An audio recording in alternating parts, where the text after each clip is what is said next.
Hidup itu apa? Hidup itu adalah cari sebanyak mungkin supaya hidup itu tidak tergantung pada banyak hal.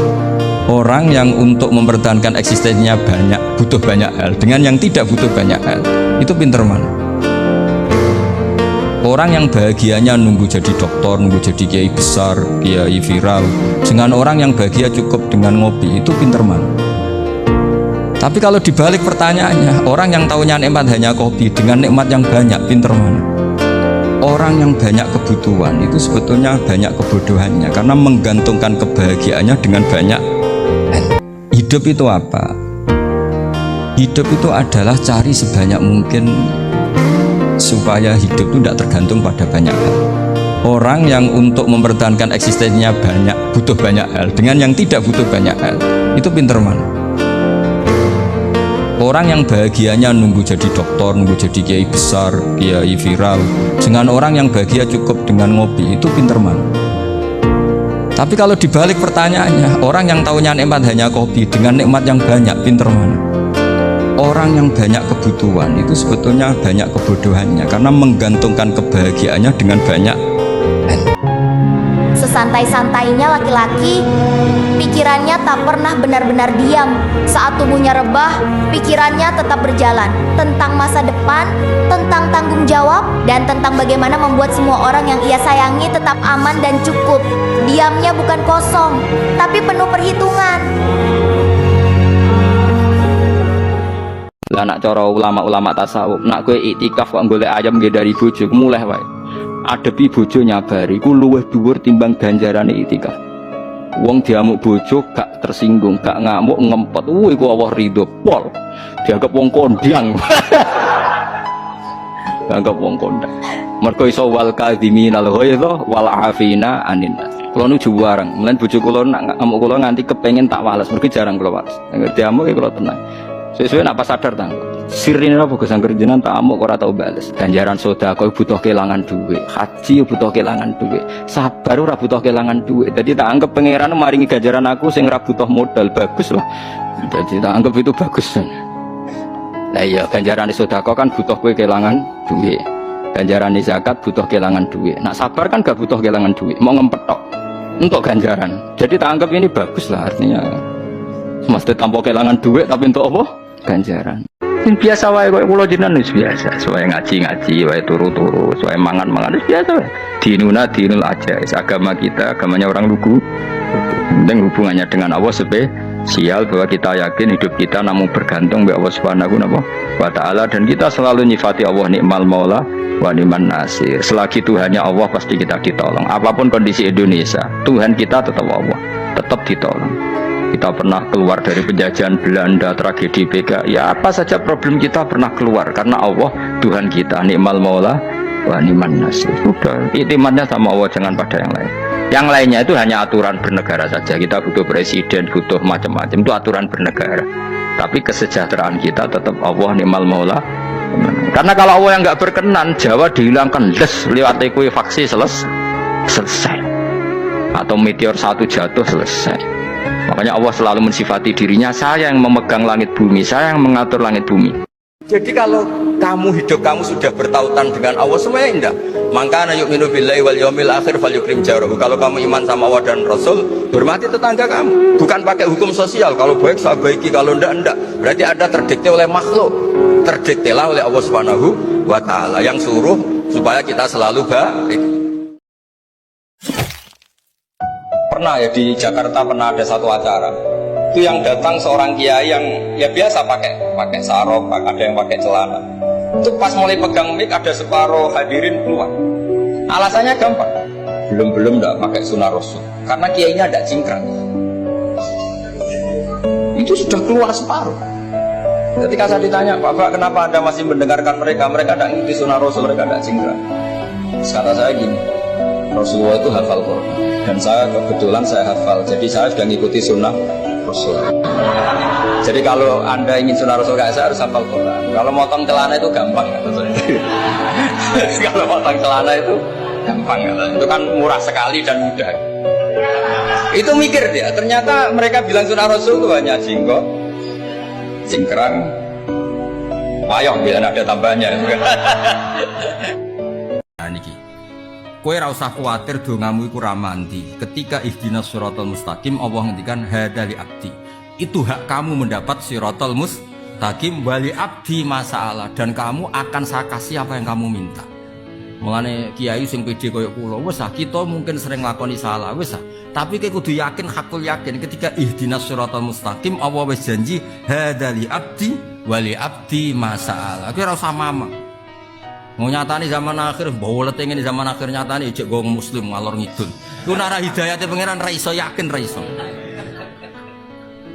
Wong blodor akeh, judi wakeh, maksiat akeh, nang kowe gosoke muslim ngalor ngidul lho. Nagak hidayatnya pangeran raiso. Sing ra kelar kaji nangis ya Allah, kula kangen bayi tuwa.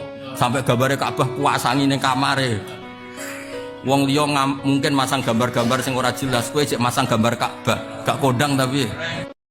Ciri khas seorang nabi dan orang mukmin dan orang soleh itu sujud. Sehingga ada surat nopo sajdah. Karena sujud ini yang kita bawa ila yaumil qiyamah. Somben kowe iku ora dihisab pangeran perkara dekat presiden apa ndak, dekat menteri apa ndak. Ukurane pangeranmu bathukmu iku tau sujud ta ora. Sujude iku legal tak ilegal. Nganggo carane ulama, nganggo carane dhewe. Mergo sing ana ning Quran si mahum fi wujuhihim min athari sujud. Lalu kalau suwon jenengan kok aja bangga mergo partai politik menang niku mboten. Itu ya variasi urip butuh kemenangan. Banggalah dengan apa sujud.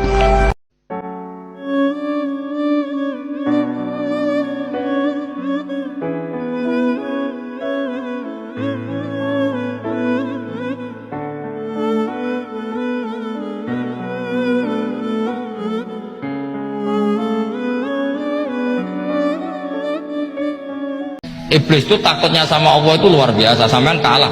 Karena iblis itu tahu surga, tahu neraka, tahu kekuasaannya Allah. Jadi takutnya sama Allah luar biasa. Saking takutnya sama Allah, suatu saat iblis ini datangi Nabi Musa. Karena tahu Nabi Musa itu kalimullah, orang yang bisa komunikasi langsung dengan Allah. Ya Musa ya kalim Allah, saya ini makhluk, saya takutnya sama Allah luar biasa. Tolong rayukan Allah supaya nerima tobat saya. Karena dirayu terus lama-lama Nabi Musa bilang, oke, tak rayukan Allah sama Allah. Karena Musa kekasihnya, ya Allah iblisnya ingin tobat, tolong dikasih hak tobat. Kata Allah oke, dia bisa tobat asal mau sujud di makamnya Nabi Adam. Karena kesalahannya dia gak mau sujud sama Nabi. Semenang Nabi Musa karena ada cara untuk iblis menjadi tobat. Dikasih tahu sama Nabi Musa, alhamdulillah kamu diterima tobatnya. Syaratnya apa? Sujud ke kuburannya Nabi Adam. Wah iblis ya tau aslinya. Zaman uripnya ora gelem, pokoknya wis mati. Oh dasar setan itu.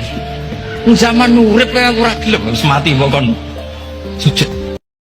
Meskipun kita tidak pernah melihat Tuhan, tapi akal kita, nurani kita pasti berkeyakinan dan tahu betul pasti pembuatnya itu zat yang super hebat, super bijaksana. Sehingga dalam kategori ini Allah tidak bisa dikatakan suatu yang nggak tersentuh, yang nggak terjangkau. Allah itu az-zahir begitu jelas.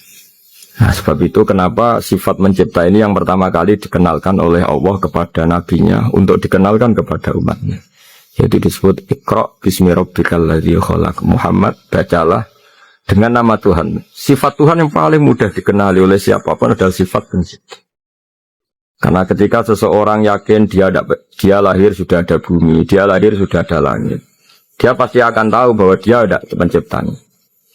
Sehingga paling mudah mensifati Allah atau mensifati Tuhan adalah bismi rabbikal ladzi khalaq. Kamu jangan sering melihat orang lain yang mungkin secara lahir dapat nikmat yang lebih tinggi timbang Anda. Kalau kamu nggak bisa ngelola hati Anda bisa hasut, Anda bisa dengki. Paling tidak Anda bisa ada syukur. Mata kamu itu kamu batasin. Jangan melihat sesuatu yang potensi menjadikan Anda tidak syukur. Andai kan semut itu berpikir rezekinya itu deket-deket saja karena fisiknya yang seperti itu, maka dia akan nikmati. Melihat burung itu nggak enak gara-gara bisa terbang, kalau nyari rezeki harus jauh karena bisa terbang. Jadi kalau semut cara berpikir, andai kan saya bisa terbang maka bisa nyari rezeki ke Jakarta. Ngapain kalau di Naruan bisa harus ke Jakarta? Jadi intinya itu berlatihlah berpikir ketika Anda ditakdir Allah sholat itu yakinilah itu nikmat terbesar dibanding yang mapan tapi tidak sholat. Itu tanamkan keburukan kita. Ya, saya ulang lagi, keburukan kita yang ingin emosi, ingin apa itu tidak punya akibat orang lain. Di sini kearifannya Rasulullah Shallallahu Alaihi Wasallam, beliau masyhur ngendikan, layak tilqoti wa ghadban. Jangan sampai seorang hakim bikin keputusan ketika emosi, karena bawaannya orang emosi itu pasti nggak terkontrol intelektualnya, nggak terkontrol nuraninya, nggak terkontrol semua sifat baiknya. Itu kalau punya keputusan bahaya sekali. Orang yang sedang emosi tinggi jangan bikin keputusan penting. Kemudian oleh ulama diteruskan juga jangan bikin keputusan penting orang yang sangat lapar, atau yang sangat kenyang, atau yang sangat ngantuk, atau yang super sibuk. Jadi hal-hal yang potensi buruk dalam mengambil keputusan itu harus ditinggalkan. Sehingga misalnya bupati atau wakil bupati kalau sedang tidak nyaman dengan suasana apa, nggak boleh rapat kemudian memutuskan keputusan penting. Itu juga kiai dan semuanya. Cara pandang kita terhadap orang lain itu harus hal-hal yang nyata. Kalau kesalahan mereka nyata, kebaikan mereka juga nyata. Kenapa kita hanya ingat sisi yang jelek, tidak ingat sisi yang baik? Saya sering cerita ke santri-santri saya, bahwa setiap saya pengajian diundang orang di mana-mana itu saya mesti istighfar. Karena nggak ada pilihan. Saat saya datang ke pengajian di Sulawesi, misalnya saya tinggal ngaji di sini. Saat saya ngaji di sini, ninggal undangan yang di sana. Hidup itu tidak banyak pilihan, meninggalkan kebaikan, melakukan kebaikan. Artinya gini, dalam kebaikan saja ada kebaikan yang ditinggalkan. Apalagi dalam kejelekan. Makanya di sini ada pepatah terkenal dalam ilmu tasawuf itu. Wastighfaruna yahtaju ilal istighfar. Saat Anda baik saja butuh istighfar.